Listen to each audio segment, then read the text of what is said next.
तो बच्चों सीबीएसई का एक सर्कुलर आया और उसने बहुत सारे बच्चों को कंफ्यूजन में डाल दिया। मैं बात कर रहा हूं इस सर्कुलर के बारे में जो कि सीबीएसई ने डाल दिया कि भाई मैथ्स बेसिक और मैथ्स स्टैंडर्ड को लेकर के उनका एक नया सोच है। अब वो नया सोच क्या है और उससे जुड़े हुए इश्यूज क्या हैं, इन चीजों को हमें अभी समझना है, क्योंकि भाई अभी तुम लोग क्लास 10 में हो, एक गलत सिलेक्शन और तुम्हें झेलना पड़ जाएगा पूरे साल भर। और सिर्फ क्लास 10 में नहीं सफर करना है बल्कि तुम्हें प्रॉब्लम हो सकता है क्लास 11 में भी। तो यहां पे अभी हम लोग डिस्कस करने वाले हैं बहुत इंपॉर्टेंट चीज को। देखो यार, मैं तुमको प्लेन टू द पॉइंट और एकदम बेसिक चीज जाकर के समझाने वाला हूं आज अभी इस वीडियो के अंदर में। लेकिन आगे बढ़े इससे पहले मेरा एक रिक्वेस्ट है भाई तुम लोगों से कि ये तुम्हारा अपना चैनल है जिसपे कि हम तुम लोगों को गाइड कर रहे हैं। ये देखो क्लास 10 का साइंस का डिलीटेड टॉपिक रिड्यूस सिलेबस कौन सा है और इंग्लिश का कौन सा है, सारा वीडियोस हम लोग डाल चुके हैं। और यहां पे प्लेलिस्ट में जाओगे तो तुम्हें अलग से फोल्डर मिल जाएगा क्लास 10 2023-24 सेशन के लिए। तो इन वीडियोस को जाकर के जरूर से जरूर देख लेना। अब सिनेरियो क्या है, देखो यार, बच्चे जो क्लास 10 में आते हैं उनके दिमाग में आते के साथ में एक सब्जेक्ट में सबसे बड़ा इशू आता है, वो है मैथमेटिक्स। और इशू ये होता है कि यार हम क्या रखें, बेसिक मैथ्स रखें या स्टैंडर्ड मैथ्स रखें। पुराने समय की बात करूं तो मैथ्स सिर्फ मैथ्स होता था, बेसिक और स्टैंडर्ड नहीं होता था। लेकिन उसके बाद में इश्यूज आने शुरू हुए कि बहुत सारे बच्चों को मैथ्स मजबूरी में लेना पड़ता था, बहुत टफ लगता था और बाद में जाकर के फेल, कंपार्टमेंट या फिर उससे भी आगे बढ़ के बहुत सारे इश्यूज निकल करके सामने आए। तो उसके बाद में सीबीएसई और सरकार ने सोचा यार इसको थोड़ा चेंज करते हैं। तो इसके बाद में कॉन्सेप्ट आ गया जो आप देख सक रहे हो, बेसिक मैथ्स और स्टैंडर्ड मैथ्स का। अब यहां पे एक बड़ा सवाल आता है कि भाई ये बेसिक और स्टैंडर्ड मैथ्स जो है ना, ये सिनेरियो है क्या, इसको क्या करना है। देखो यार, यहां पे मैं बहुत टू द पॉइंट वाला बात बताऊंगा क्योंकि हर साल बच्चे फंसते हैं, ठीक है, तो बहुत ध्यान से सुनना है। नंबर 1 यहां पे एक पहला पॉइंट है कि भाई यहां पे अगर तुम सोच रहे हो कि मैं बेसिक मैथ्स रखूंगा, ठीक है, या अगर सोच रहे हो कि हम स्टैंडर्ड मैथ्स रखेंगे, तो दोनों के कॉन्सिक्वेंसेस यानी कि नतीजा क्या है। देखो यार, बेसिक मैथ्स मोर और लेस वो बच्चे रखते हैं या उन बच्चों को रखना चाहिए जिनको क्लास 11 में मैथ्स को कंटिन्यू नहीं करना है। अब यहां पे एक बहुत बड़ा बात करूं, अभी अभी आपको मैंने एक सर्कुलर दिखाया तुम लोगों को। अब उस सर्कुलर में क्या था, मतलब सर्कुलर में यह था कि अच्छा एक काम करते हैं, फिर से वापस आते हैं, यहां समझो। यहां पे अभी सीबीएसई ने क्या कहा रखा हुआ है कि भाई अगर तुम बेसिक मैथ्स लेते हो तो तुम क्लास 11 में, इजी तो है ये, नंबर 1 ये इजी है और बेसिक मैथ्स के तुलना में ये थोड़ा सा टफ है। सीधी सी बात है, अब कुछ तो अंतर होगा तभी तो बेसिक और स्टैंडर्ड मैथ्स का कॉन्सेप्ट आया। तो यहां पर जब बेसिक मैथ्स की बात करते हो तो आप कोर मैथ्स नहीं रख सकते इन क्लास 11।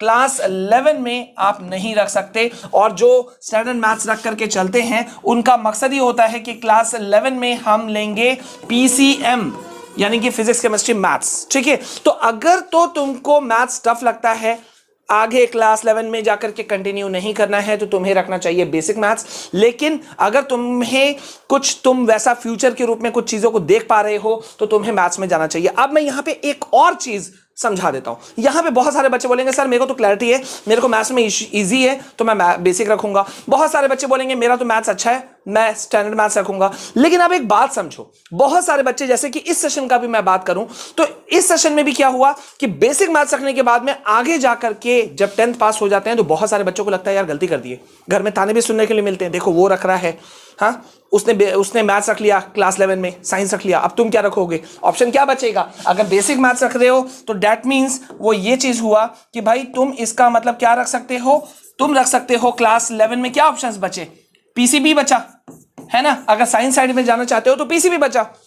तो बहुत सारे बच्चों को लगता है अब हम कंटिन्यू कर सकते हैं, और जो सर्कुलर आया है वो इसी बारे में आया है और यहां से इश्यूज भी क्रिएट हुए। अब यहां पे मैं मोटे तौर पे कुछ बात बता देता हूं। जैसे मैंने कहा पेपर बेसिक मैथ्स इजी होता है, मैं कुछ चीजें कंपैरिजन कर दे रहा हूं दोनों का, ठीक है। अब इसके आगे फिर तुम लोग डिसीजन लेना। अब यहां पे बच्चे बोलते हैं सर इसमें क्या पढ़ना पड़ेगा और इसमें क्या पढ़ना पड़ेगा। देखो सीधी सी बात है, अगर तुम बेसिक मैथ्स के साथ जा रहे हो तो तुम्हें एनसीईआरटी को तो लेना ही लेना है। और क्योंकि अभी जो नया एग्जाम पैटर्न जो कहता है 2024 का सीबीएसई का जो सर्कुलर जारी हो चुका है कि 50% कॉम्पिटेंसी बेस्ड क्वेश्चंस होंगे यानी कि ऑब्जेक्टिव वाले क्वेश्चंस होंगे। तो 50% का मतलब तुमको एनसीईआरटी एग्जाम्पलर को लेकर के भी चलना चाहिए फॉर ऑब्जेक्टिव क्वेश्चंस, ठीक है।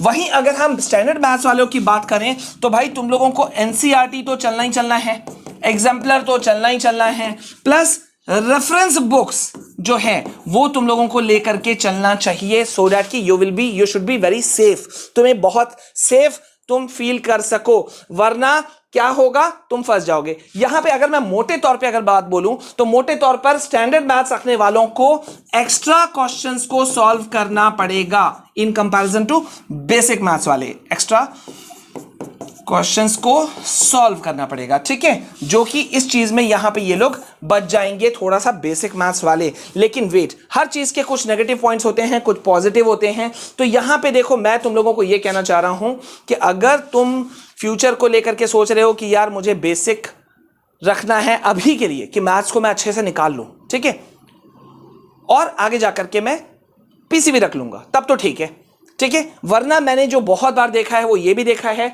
कि बहुत सारे बच्चे ऐसे भी हैं जिन्होंने जोश में स्टैंडर्ड मैथ्स रख लिया कि यार हम तो सब कुछ कर लेंगे, ठीक है, लेकिन क्या हो गया, आगे जाके फंस गए, क्योंकि भाई यहां सिर्फ एक्स्ट्रा क्वेश्चन ही नहीं हो जा रहा है, यहां पे तुम्हें एक्स्ट्रा प्रैक्टिस भी करना पड़ेगा क्वेश्चंस का, ठीक है, एक्स्ट्रा प्रैक्टिस भी करना पड़ेगा, ठीक है। तो ये कुछ बेसिक चीजें हैं जो मैंने अभी तुम लोगों को समझाया, और इस चीज को समझना बहुत जरूरी है कि जहां पर जो बेसिक मैथ्स वाले बच्चे हैं वो सिर्फ एनसीईआरटी और ज्यादा से ज्यादा एनसीईआरटी एग्जाम्पलर के ऑब्जेक्टिव क्वेश्चंस को करके सेफ हो सकते हैं, वहां पे तुम्हें रेफरेंस बुक पे जाना पड़ सकता है। ये देखो, तुम्हें रेफरेंस बुक पे जाना पड़ सकता है, एक्स्ट्रा क्वेश्चंस एग्जाम्पलर पे भी जाना पड़ सकता है, एनसीईआरटी पे भी जाना पड़ सकता है, ठीक है। तो ये चीजें इसको अलग करती हैं, तो थोड़ा सा सोच समझ के डिसीजन लो, क्योंकि भैया सवाल सिर्फ क्लास 10 का नहीं है, सिर्फ इसी को पार नहीं करना है, बल्कि क्लास 11 में भी पाँव रखना है, ठीक है। तो आई होप कि तुमको लोगों को क्लैरिटी हो गई होगी इस सिनेरियो में कि भैया हमारा क्या कुछ होना चाहिए।